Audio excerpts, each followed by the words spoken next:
sa i pavarur është SPAK-u sot në praktik dhe a ka pas rezultate në luftën kundër korrupsionit dhe cilat janë kufizimet kryesore që has SPAK sot? Tani kjo pyetje është varet si e bën. Pra i pavarur në raport me kë? Në shpytje. Në raport me politikën, sepse që them opinionin tim, ndoshta jam gabim, unë mendoj që SPAK-u po lëviz edhe në klane politike, sikur po godet nga një anë, po toleron nga ana tjetër. Tani mendimi im personal është që SPAK-u po shfrytëzon. Po shfrytëzon në Biles unë shkoj dhe më tej që ka agenda politike, ndoshta me ndërhyrjen e ndërkombëtarëve për të kriju një klasë të re politike, duke rrëzuar një klasë. Të nuk mund ta them sot. Kuptoj çfarë po them.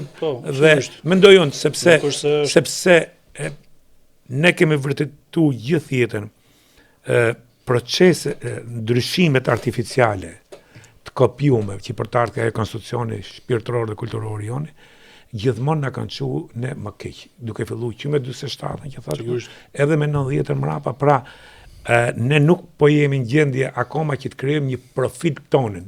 Patjetër, sepse një veprim ose ta them më thjesht, unë rregullat shpitime nuk mund t'i bëj se rregull që ketin shpitate. Se ti ke tjetër kulturë, tjetër qasje, tjetër duhet përshtatën. Duhet përshtatën, po sigurisht. Se dia po më kupton. Jo, shumë i qartë, por nuk e them dot këtë, se s'është se kam prova le të themi që SPAK-u ka një agjend për të ndryshuar kastën politike, nuk është e pa imagjinueshme, sepse nuk është se s'ka ndodhur ka ndodhur në Rumani, ka ndodhur në Kroaci. Po, në Bullgari, në Kroaci, në Rumani, pra ka ndodhur. Po dhe mrapa ka rezultuar si dështim, ë? Po sepse dy padrejtësi nuk bëjnë një drejtësi. Faleminderit.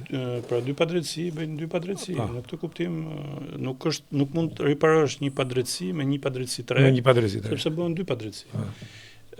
Po unë nuk e them dot që ka një agjend kësaj natyre, po ajo që unë mund të them, sepse besoj i kam të mjaftueshme argumentet dhe informacionet, është që SPAK-u po lëviz nëpër turbullirat politike dhe paqartësitë politike për të bërë statistika.